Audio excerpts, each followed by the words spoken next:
Bueno chicos, retomando la clase, estamos por el tercer video, tercera parte. Ahora sí vamos a tocar el punto de shock. Vamos a desarrollar los tipos de shock, un poco de la proporción en la cual se sucede en cada tipo de shock, cuál es más frecuente. Vamos a ver shock hipovolémico, shock cardiogénico, obstructivo y distributivo. ¿Cómo definimos shock? ¿A qué llamamos nosotros shock? Pues bien, va a ser una condición o un síndrome que se va a caracterizar fundamentalmente por la inadecuada perfusión sanguínea a nivel tisular de tejido, ¿no? Con una reducción de flujo que, si es marcado y sostenido, va a llevar a daño progresivo de la célula. Esto va a afectar sus necesidades metabólicas debido a la hipoxia e isquemia que ya explicamos en el video anterior. Muy bien, este shock se va a distribuir en 4 tipos: shock cardiogénico, shock hipovolémico, shock obstructivo y shock distributivo. Dentro de los 4 que hemos mencionado, el más frecuente es el shock distributivo, o también, bueno, una de sus variantes, que vendría a ser el shock séptico, que es el que sucede con mayor frecuencia cuando hablamos de los 4 tipos. En segunda instancia se encuentran el shock cardiogénico, fallo de bomba, y el shock hipovolémico por disminución de fluido sanguíneo. Luego tenemos el shock distributivo, que no es séptico, puede ser anafiláctico o neurogénico, y el shock obstructivo, por un bloqueo, un impedimento de la salida o el ingreso de sangre al corazón. Bien, solamente vamos a mencionar algunas definiciones que debemos tener en claro. La falla de los mecanismos compensatorios, que va a desencadenar una progresión muy rápida a la falla multiorgánica, lo cual va a condicionar una muerte. Por otro lado, si este shock se compensa, si este shock se estabiliza, se va a restituir la presión arterial y se va a apreciar una recuperación lenta que en su momento va a llegar a una recuperación total. ¿Ok? Por último, si este shock persiste a lo largo de las horas, va a haber una evolución gradual hacia un shock no responsivo, hacia ese shock que no responde, a ese shock refractario, ¿ok? Que no va a tener respuesta alguna ante el tratamiento, como pueden ser los vasopresores. Va a ser un shock no responsivo a vasopresores adecuados, con un volumen y un gasto cardíaco que a lo largo de toda la progresión de la patología se va a encontrar deprimido. Esta condición nos va a llevar, como ya les mencioné, a un shock refractario en primera instancia y en segundo orden a un shock irreversible. Todo ello nos va a condicionar al final la muerte. Bien, ahora veamos esta progresión hacia el shock refractario. ¿Qué es lo que sucede? En primera instancia vamos a ver una vasoconstricción de los esfínteres precapilares en las primeras horas. Recordamos nosotros que a nivel de las arteriolas se daba la función de la resistencia vascular sistémica. Esto va a funcionar como una especie de llave, la cual va a regular el diámetro del vaso, ¿cierto? Ello va a condicionar un flujo de sangre a nivel de los capilares, lo cual se apreciará como un estancamiento. Este estancamiento lo que va a hacer es evitar que esta sangre llegue a su destino final, que es el corazón, y luego a la circulación sistémica. Esta sangre se va a encontrar en el lecho vascular, va a haber una estasis vascular, ¿no? Estancamiento de la sangre. Obvio, esto va a empeorar el cuadro de hipovolemia, ya que no va a haber la cantidad de sangre necesaria que llegue al corazón para ser bombeada. Asimismo, habrá un daño pulmonar, un daño del endotelio alveolar y del epitelio alveolar por las citocinas. Recordemos que esto va a desencadenar un proceso inflamatorio, lo cual va a condicionar un síndrome de distrés respiratorio agudo. Ello, a su vez, podría, si es que no es regulado, no es tratado a tiempo, llevar a la muerte del paciente, ¿no? Por otro lado, va a haber una isquemia cerebral. ¿Qué es lo que sucede? En la disminución de sangre va a condicionar una muerte de las células cerebrales, con una disminución de la descarga vasomotora, ya que no va a haber quien comande el sistema neuronal. tanto una depresión de la descarga vasomotora y cardíaca.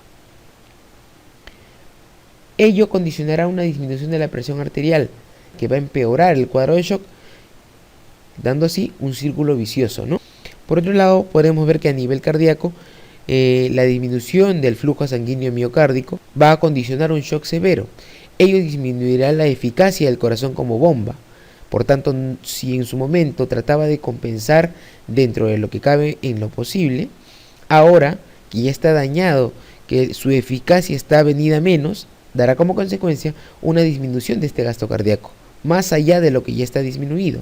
Se va a hacer otro círculo vicioso, empeorando el shock e incrementando la disminución del flujo sanguíneo a nivel miocárdico, ¿no?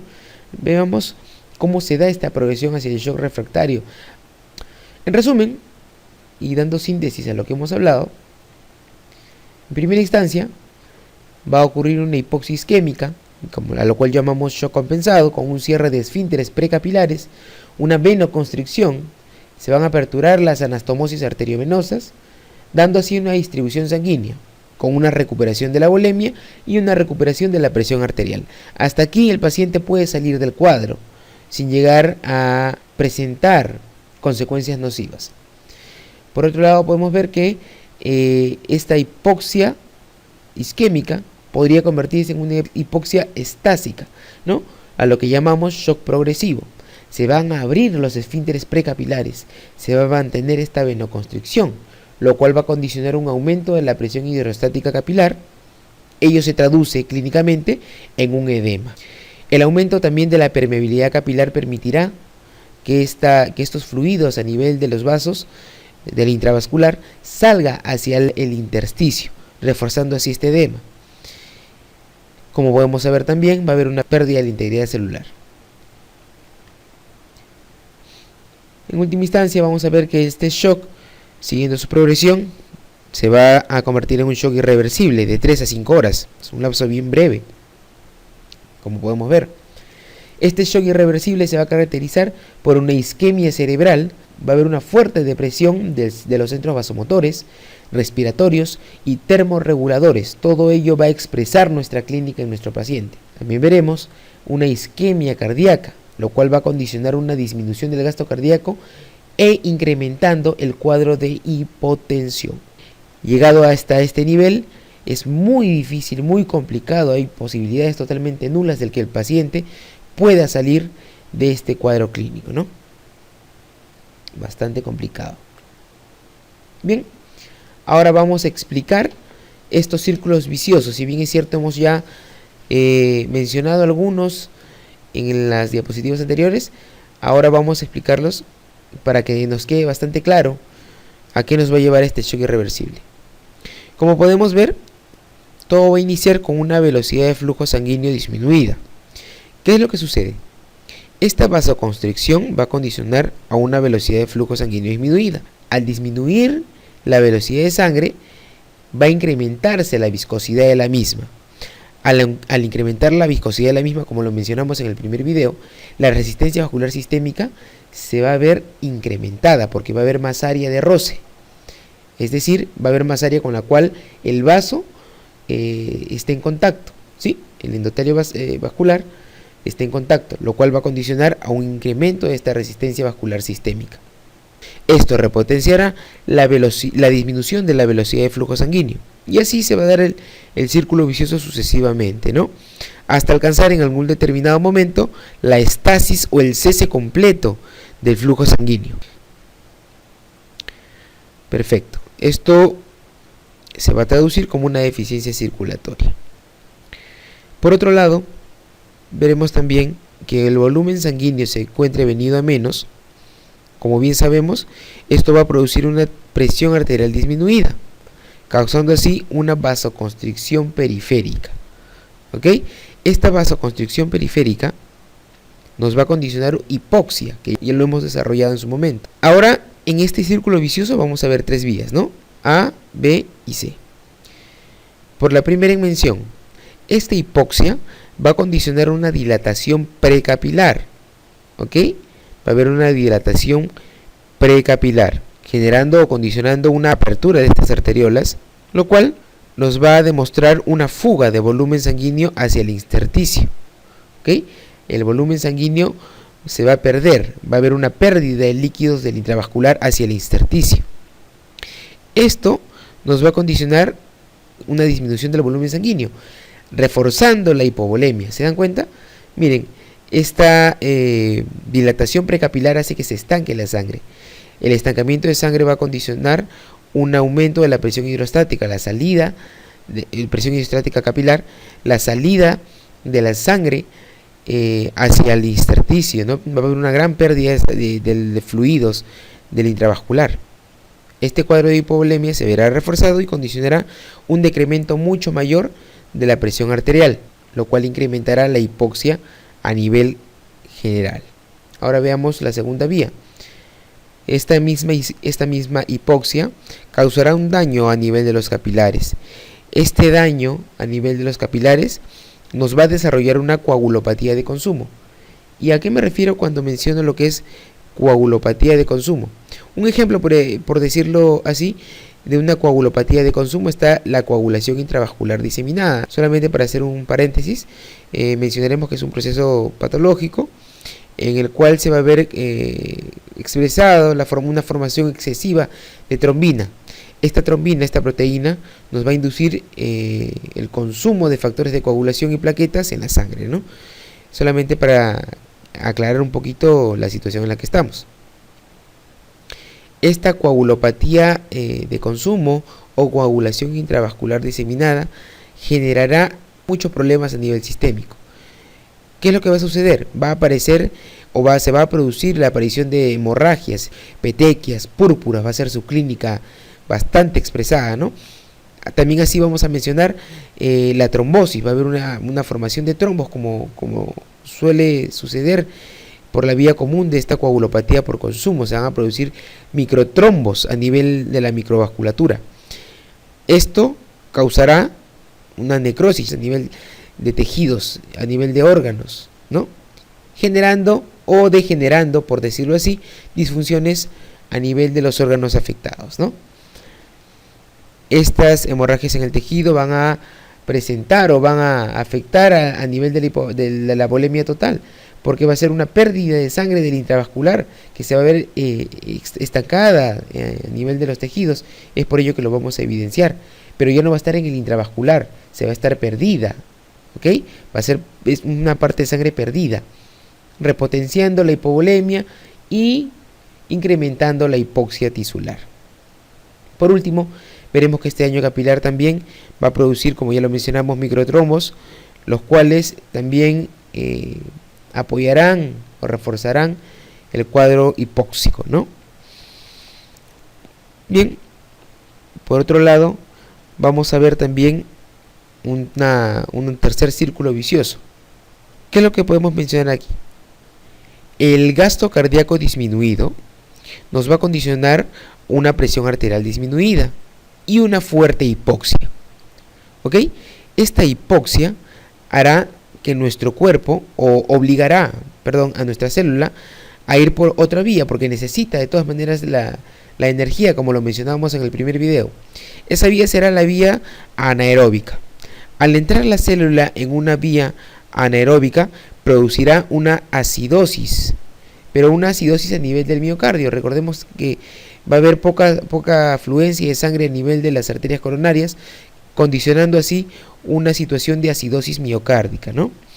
Esta acidosis miocárdica y también una presencia de disminución de ATP o una carencia de ATP va a condicionar un daño miocárdico, repotenciando así la disminución de la contractibilidad cardíaca, disminuyendo así el gasto cardíaco y reforzando la falla de la bomba, ¿no? Va a haber una falla de la circulación. Tercer círculo vicioso. Por último, vamos a mencionar que una disminución de la potencia cardíaca, ¿sí?, o de la contractilidad, esta baja en la contractilidad conducirá al sistema circulatorio a una disminución del flujo sanguíneo, lo cual va a producir una trombosis. Esta trombosis va a disparar, estos trombos se van a ver disparados o émbolos se van a ver disparados hacia diversos órganos, como podría ser el pulmón, condicionando así una situación llamada embolia pulmonar. Esta embolia producirá una falla respiratoria, lo cual va a reforzar esta hipoxia, ¿no? Y ya como podemos ver, seguirá disminuyendo esta contractilidad cardíaca hasta llevar al shock irreversible, ¿no? Por otro lado, vamos a ver también que va a haber un edema pulmonar, como lo mencionamos en algún momento, va a haber un estancamiento de esta sangre, y esto también va a ocurrir a nivel pulmonar. Ese estancamiento se expresará como un edema pulmonar, ¿no? Va a haber un llenado de fluido a nivel del alveolo, como lo mencionábamos en la segunda parte, a nivel del intersticio, ¿no? Este edema pulmonar reforzará también a la hipoxia tisular, ¿sí? Incluyéndose dentro de este círculo vicioso, ¿no? Por último, vamos a ver que la potencia cardíaca, al verse disminuida, va a expresar así una presión arterial también disminuida, ¿okay? Va a disminuir mucho más esta presión arterial. Por tanto, va a haber menor afluencia de sangre a nivel de las arterias coronarias. Esto va a condicionar una falla, una isquemia a nivel del miocito, reforzando esa disminución de la contractilidad cardíaca. Como podemos ver en los 4 casos ya mencionados, todos van a llevarnos a una falla irreversible, a un shock irreversible, del cual, como ya les comentaba, es un cuadro bastante complicado, en que muy pocos pacientes tienden a salir. Ahora veremos los tipos de shock. Vamos a ver el shock de tipo cardiogénico, como ya lo mencioné, el hipovolémico, el obstructivo y el distributivo, ¿no? Aquí, en el cardiogénico, la causa principal va a ser a nivel de la bomba, a nivel del corazón, un problema intrínseco del corazón. Cuando hablemos del shock hipovolémico, estaremos hablando de una disminución del volumen sanguíneo, va a haber una falla a nivel de la volemia. Cuando hablemos del shock obstructivo, ya les mencionaba que iba a ser la obstrucción tanto para la llegada de sangre a la bomba o la salida de la misma hacia circulación sistémica. Y en el caso del shock distributivo, la falla será por aumento del diámetro a nivel del vaso, por una vasodilatación, ¿ok? Ya los iremos desarrollando en su momento. Por ahora vamos a ver el shock hipovolémico, ¿sí? Y nuestro amigo se pregunta, ¿qué es este shock hipovolémico? Pues bien, se va a caracterizar por presentar un volumen sanguíneo disminuido. Va a haber una disminución a nivel de la volemia, de manera tal que haya un llenado inadecuado de este compartimento, siendo insuficiente para los requerimientos metabólicos, ¿sí? Ya lo mencionábamos en alguna parte de los videos, ya tenemos una noción de este shock hipovolémico. Este shock hipovolémico se va a ver expresado siempre y cuando haya una disminución del volumen total de entre 10, 15 o 20%. Cabe resaltar que el volumen minuto y la perfusión sanguínea se van a reducir siempre antes de la hipotensión. Recordemos bastante esto, ¿sí? Antes del cuadro de hipotensión ya vamos a estar presentando un volumen minuto disminuido y una perfusión bastante disminuida. Bien, revisemos un poco más. Ahora, tú te preguntarás, ¿y qué causa este shock hipovolémico? Pues bien, ¿qué nos podrá decir nuestro amigo? Pérdida o disminución de fluidos corporales. Vemos que el paciente está como una diaforesis, van a ser esos pacientes con una sudoración excesiva que pueden estar perdiendo también fluidos por ese lado, que son condiciones bastante aisladas y poco frecuentes, ¿no? También vamos a tener o vamos a presenciar por pérdidas gastrointestinales, tanto como el sangrado. Vamos a tener sangrados por una úlcera péptica, una úlcera perforada. Van a haber sangrados a nivel gastrointestinal, vómitos, causas típicas, ¿no? Diarrea, son muy comunes estos casos. Una obstrucción intestinal en el caso de un hilo paralítico que va a secuestrar bastante cantidad de fluido corporal. Pancreatitis aguda también. La peritonitis, ascitis, estos que van a formar tercer espacio, ¿no? Son casos bastante particulares. También veremos que una diuresis incrementada, en el caso de una diabetes insípida, de una diabetes mellitus, vamos a ver una pérdida a nivel de lo que es la orina. En el caso de quemaduras, pérdida del plasma, es uno de los casos bastante frecuentes también. Se va a perder grandes cantidades de fluido. Paciente quemado, recordemos, pérdida de plasma, pérdida de fluido corporal. Y por último, ya el caso que todos lo sabemos y de una respuesta totalmente fácil, en el caso de hemorragias. Va a haber grandes pérdidas en el caso de hemorragias. Se va a perder bastante cantidad, ya sean externas, como podemos ver aquí, o sangrados internos, no necesariamente o no exclusivamente a nivel gastrointestinal. Pueden haber fracturas no expuestas que pueden estar ocultando un sangrado interno, ¿no? Simplemente para hacerles hincapié que el diagnóstico va a estar hecho después de una pérdida del 15% del volumen vascular. Tengámoslo bastante presente. Pérdida del 15% del volumen vascular, tenemos un diagnóstico hecho de un shock hipovolémico. Para organizarnos un poco, vamos a ver o vamos a tratar de ubicarlo en dos partes. Shock hipovolémico con una hipovolemia absoluta y un shock hipovolémico con una hipovolemia relativa. En el caso de la hipovolemia absoluta vamos a ver pérdidas de sangre como son traumas, cirugías o sangrado gastrointestinal. Por otro lado vamos a ver pérdida de plasmas en el caso de quemaduras y pérdidas de otros fluidos corporales como podrían ser los vómitos, diarreas, etc. En el caso de hipovolemia relativa vamos a ver el estancamiento de los fluidos como podría ser el tercer espacio. En el caso de lo que son ascitis, en el caso de lo que son ilios paralíticos, se va a formar un tercer espacio que va a secuestrar ese fluido que podría estar en el intravascular. Sangrados internos como pueden ser las fracturas de huesos largos, hemotórax o ruptura del vaso que va a condicionar grandes cantidades de pérdida de sangre. Y también una vasodilatación masiva como podría ser el shock distributivo y en su mayor expresión como una sepsis, ¿no? Bien, ahora veamos. Esta pérdida de la volemia se va a traducir en una hemorragia moderada con una pérdida de 5 a 15 mililitros por kilogramo de peso. Estamos hablando de un hombre que pese 70 kilogramos para tomar como un parámetro normal. Va a haber una disminución de la presión pulso con una presión arterial normal, porque van a activarse los mecanismos compensatorios en esta primera instancia. Por otro lado, en el caso de una hemorragia grave con pérdidas de más de 1 litro, mira, gran cantidad de sangre perdida, va a haber una presión arterial bastante disminuida, porque los mecanismos compensatorios a este nivel no van a ser lo suficientemente fuertes para poder llevar toda esa pérdida de sangre a su nivel normal. Esta hemorragia va a condicionar también una pérdida de proteínas plasmáticas. Como mencionábamos, va a haber una pérdida de fibrinógeno, lo cual a nivel hepático se va a ver un reemplazo gradual de esto. Va a haber una síntesis incrementada de estas proteínas para que se regularicen y vuelvan a su nivel normal. Esta normalización se da en un lapso de 3 a 4 días.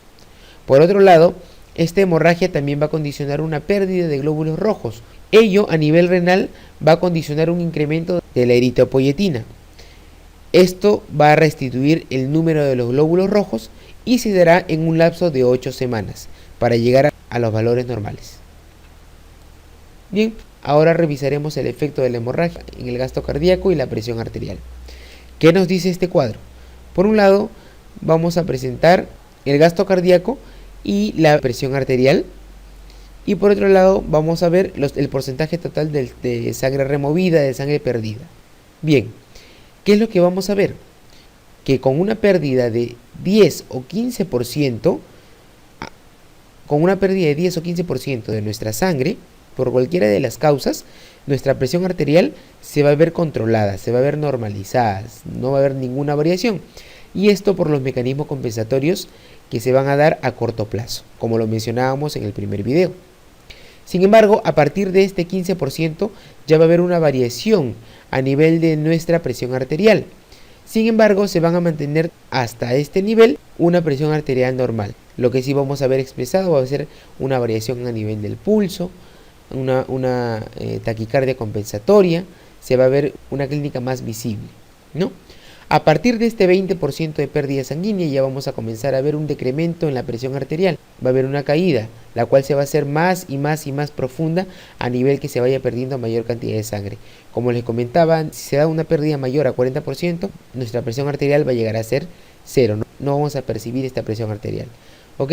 Es bastante importante que tengan presente este cuadro con la comparación de la presión arterial versus la disminución del volumen sanguíneo o en este caso el gasto cardíaco, ¿no?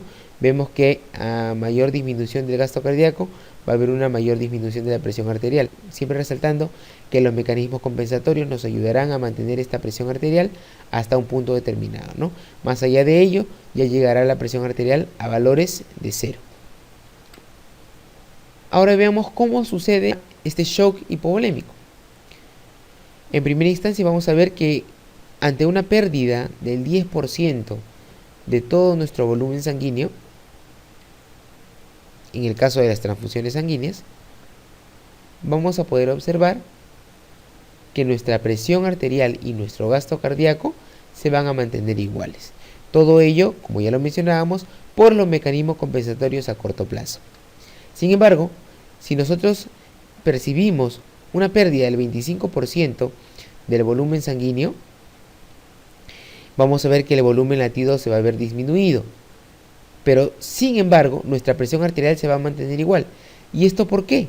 Porque va a haber mecanismos compensatorios encabezados o dirigidos por el sistema simpático que van a regular nuestra presión arterial. Esto va a condicionar un incremento de la contractilidad cardíaca, viéndose expresado clínicamente como una taquicardia. Asimismo, también veremos un aumento de la resistencia vascular periférica que mencionábamos, que se traduce en una vasoconstricción, disminución del diámetro del vaso, ¿sí? En caso se vea disminuido más del 40% de sangre, aquí sí veremos una clínica más fluida, ya que nuestro gasto cardíaco y nuestra presión arterial van a verse venida menos. Tanto así que la presión arterial puede llegar a ser 0, como ya lo mencionábamos en el slide anterior. Bien, ahora veremos nuestra fisiopatología del shock hipovolémico. No te asustes, tengo otros gráficos. Simplemente es para esquematizar todo lo que vamos a comentar.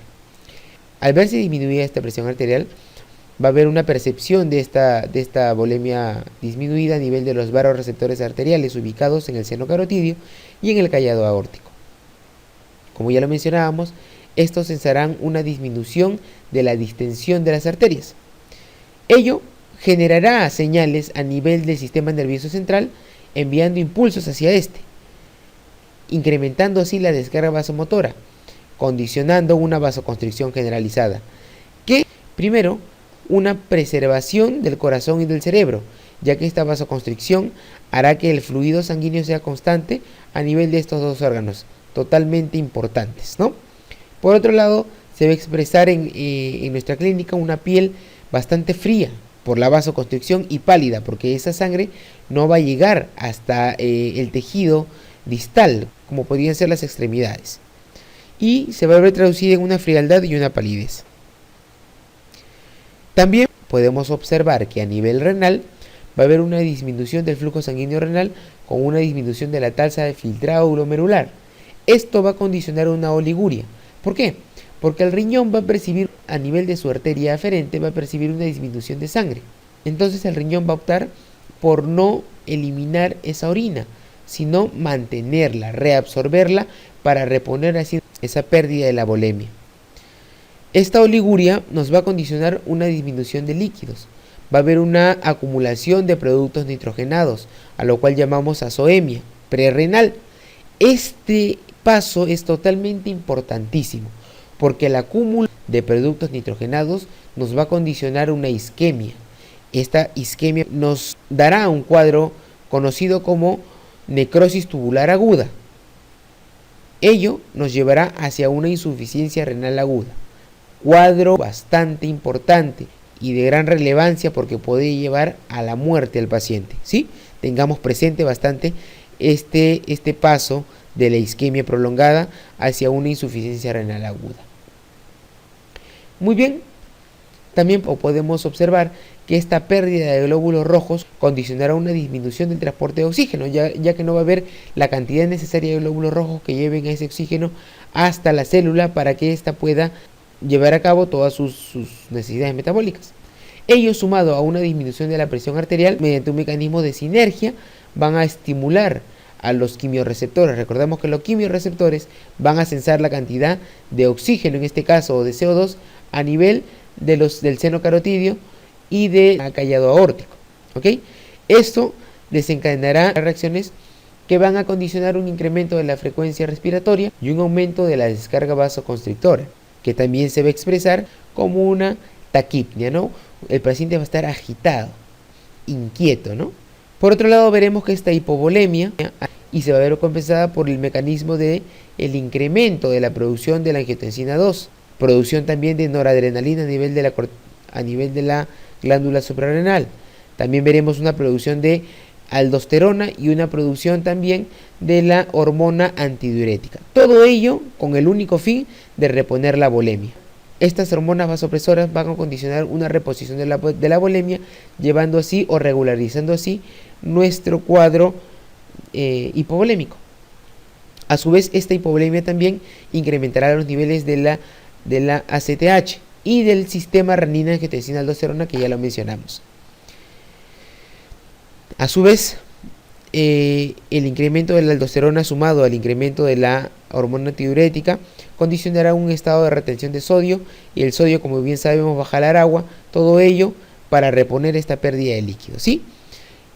Esta pérdida de líquidos. Perfecto. Si no te quedó claro, pues vemos desde otra perspectiva. En el caso de una disminución de presión arterial, como ya mencionábamos, se va a expresar como una baja en la cantidad de oxígeno, sensada por quimioreceptores, por varoreceptores. A su vez, a nivel celular, habrá una glucólisis anaeróbica, ¿no? Incremento del lactato y condicionando así una acidosis metabólica. Todo ello, la acidosis metabólica, la disminución sensada por los quimioreceptores de oxígeno y de la presión por los varoreceptores, van a actuar a nivel del centro vulvar, del centro vasomotor. ¿Recordamos? Este centro vasomotor va a estimular al simpático. El simpático nos va a reforzar 4 vías. Primero, va a haber una vía directamente a nivel de la vasoconstricción arterial, fundamentalmente a nivel de los riñones, estómago, intestino y piel. Ello condicionará un incremento de la resistencia vascular sistémica, favoreciendo el aumento de la presión arterial. Por otro lado, actuará a nivel de la glándula suprarrenal, produciendo catecolaminas, como podría ser la adrenalina, repotenciando o reforzando este proceso o este paso. También veremos que esta estimulación simpática actuará a nivel de las venas, generando una venoconstricción, incrementando el retorno venoso y apoyando o favoreciendo el aumento de la presión arterial. Por último, actuará a nivel de los miocitos, incrementando la contractilidad cardíaca. Ello va a condicionar un estado de frecuencia cardíaca incrementada y una potencia o fuerza cardíaca también incrementada. Todo ello en favor del aumento de la presión arterial. Por otro lado, vamos a ver que esta disminución de la presión arterial va a actuar a nivel de los capilares y del riñón. Por la parte de los capilares habrá una disminución de la presión arterial, de la presión capilar, generando así una mayor llegada de agua o de fluidos hacia los capilares. Como ya comentábamos, va a haber mayor llegada a nivel de los capilares, mayor llegada de agua. Va a favorecer a un aumento del volumen sanguíneo.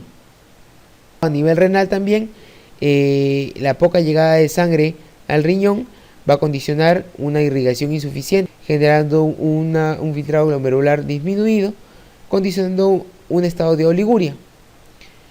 Este riñón va a retener agua, va a reabsorber agua, repotenciando así la oliguria y favoreciendo el volumen sanguíneo.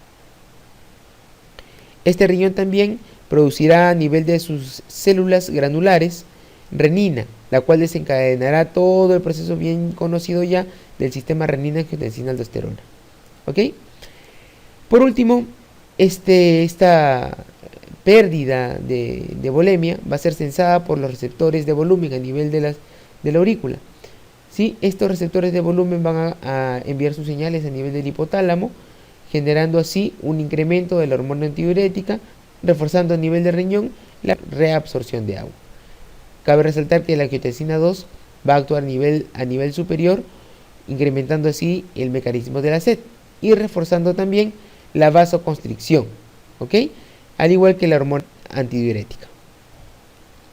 Esta vasoconstricción también va a reforzar la mayor llegada de agua a los capilares y disminuyendo también la irrigación hacia los riñones, ¿no? Este es otro esquema por si no te quedó claro el anterior. En síntesis, las reacciones compensatorias activadas por la hipovolemia serán la vasoconstricción, la taquicardia, venoconstricción, taquipnia, va a haber un bombeo torácico aumentado, va a haber inquietud, incremento del movimiento del músculo esquelético, no es muy usual, pero se suele ver. También habrá movimiento aumentado de los líquidos intersticiales, lo que comentábamos en la primera parte, una secreción aumentada de la hormona antidiurética también, producción de glucocorticoides, va a haber el incremento del sistema renina, angiotensina-aldosterona, producción de eritropoyetina para reponer esos glóbulos rojos y que se oxigene mejor las células. También habrá una síntesis aumentada de las proteínas plasmáticas, todo ello en pos de un mejor funcionamiento celular, de una recuperación de la volemia. Bien, ahora veremos también las clases del shock hipovolémico. Este shock hipovolémico se va a ver clasificado en 4 clases. Recordemos que esto va a ser efectivo siempre y cuando se tenga en cuenta que es aplicado para un hombre de 70 kilos. Para el shock hipovolémico de clase 1 vamos a tener en cuenta que la pérdida de sangre va a ser menor a 750 mililitros. ¿Sí? Recordemos que para una transfusión de sangre o para un donante dona 500 mililitros, medio litro. En este caso va a ser un poco más, ¿sí? 750. En porcentaje vamos a ver que es una disminución de aproximadamente el 15% de sangre. ¿Qué es lo que va a suceder? Va a haber un pulso lento, ¿ok? Menor a 100 latidos. La presión arterial, al igual que la presión de pulso, van a ser normales. El pulso se va a sentir normal. La frecuencia respiratoria de 14 a 20 va a haber una frecuencia respiratoria normal también, con una diuresis mayor a 30 mililitros por hora, ¿ok? Todo esto son condiciones normales, no va a haber mucho problema, el paciente estará levemente ansioso, no va a haber mayor complicación. En el shock hipovolémico de clase 2 o de tipo 2, habrá una pérdida de más de 750 a 1,5 litros de sangre, aproximadamente entre 15 y 30% de la misma. El pulso va a estar incrementado. ¿Por qué? Porque aquí ya los mecanismos compensatorios son más fuertes. Va a haber una mayor cantidad, va a haber un mayor pulso, mayor a 100. Sin embargo, la presión arterial va a estar normal por estos mecanismos y una presión de pulso disminuida. Acá sí vamos a ver el pulso bajo. Va a haber un pulso bastante, va a haber un pulso que se va a sentir muy poco, ¿sí? Va a ser muy poco perceptible ese pulso. La respiración, la frecuencia respiratoria sí va a estar incrementada, un cuadro de taquipnia. A nivel de conciencia, el paciente va a estar moderadamente ansioso, se va a ver bastante inquieto, ¿no? Todo ello en respuesta a los mecanismos compensatorios, que aquí van a ser un poco mayores y más fuertes. En el caso del shock de tipo 3 o de clase 3, va a haber una pérdida muchísimo mayor, casi 2 litros de sangre. Miren, cuánta sangre se puede haber perdido. Si decimos nosotros que tenemos aproximadamente 5 litros, se está perdiendo casi la mitad, de 30 a 40%. Va a haber un pulso mayor a 120, bastante acelerado. Una presión arterial bastante disminuida, con una presión de pulso disminuida o imperceptible. Una frecuencia respiratoria de 30 a 40, que es bastante elevada, como el caso en el cuadro de taquipnia, con una diuresis de 5 a 15. Miren, ya la diuresis se va disminuyendo. ¿Qué nos responde esto? Que nuestro riñón ya se está dando cuenta de que las cantidades de sangre disminuidas son bastante grandes. Por tanto, va a retener la sangre que se va a encontrar para devolverla al intravascular. El paciente va a estar ansioso, confuso, entrando al sopor, ¿no? En el shock hipovolémico de clase 3, ya aquí es una situación bastante ya riesgosa. Va a haber una pérdida de sangre mayor a 2000, casi más de 2 litros, con 40% de pérdida sanguínea, con un pulso mayor a 140, presión arterial disminuida. Mencionábamos que mayor a 40 la presión arterial podría llegar a 0. El pulso imperceptible, no lo vas a percibir. El paciente va a estar frío, amoratado, una frecuencia respiratoria mayor de 35, una diuresis mínima. El paciente va a estar con azoemia, depósitos o retención de productos nitrogenados, podría llegar a una insuficiencia renal aguda. Ya va a haber a nivel de conciencia también bastante confuso, letárgico, soporoso, esa sangre que va a llegar a nuestro sistema nervioso central. se va a encontrar disminuida, lo cual va a condicionar este estado de sopor. A nivel de esta clase 4, si es que ya no se ha tomado las acciones debidas, pues el paciente no va a salir de este cuadro, teniendo así como consecuencia la muerte. Bien, veamos ahora también la clínica, ¿no?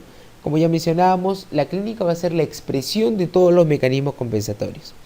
Va a haber una hipotensión. Esta hipotensión condicionará un pulso rápido, filiforme, la piel fría por la vasoconstricción y pálida, va a estar húmeda como consecuencia de un incremento del nivel del sistema simpático. Va a haber una sed incrementada, ya que mencionamos que la angiotensina 2 también iba a incrementar la sed intensa y por la pérdida de fluidos. Esa taquipnia por el incremento de la frecuencia respiratoria. Va a haber una inquietud, ¿no? Un letargo, un oligo, una anuria evidenciada ya. Va a haber bastante sed, ¿no? Paciente pálido. La división del shock hipovolémico según su causa: shock hemorrágico, shock traumático, shock quirúrgico y el shock por quemaduras. Bien, ¿qué es lo que vamos a observar? Este cuadro que nos va a condicionar la isquemia y por tanto la hipoxia celular, como bien sabemos, va a incrementar la glucólisis anaerobia, dando un cuadro de acidosis metabólica, incremento del lactato. El valor normal debe ser de 1 milimol por litro, va a llegar hasta valores mayores a 9 milimoles por litro y a más. La acidosis láctica condicionará una depresión de la función miocárdica y una disminución de la capacidad de respuesta vascular periférica a las catecolaminas, es decir, estas catecolaminas que nos ayudaban a incrementar la frecuencia cardíaca, en algún momento por la acidosis miocárdica no van a hacer efecto, ¿sí?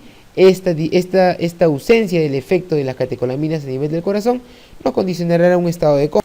Por último, les dejaré el patrón hemodinámico del shock hipovolémico. Vamos a mencionar que la precarga y la presión venosa central va a estar disminuida.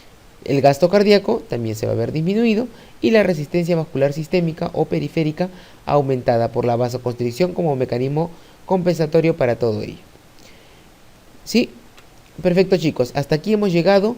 En el siguiente video vamos a continuar con lo que es el shock cardiogénico y shock obstructivo, y un último video que será shock distributivo, haciendo bastante énfasis en lo que es sepsis.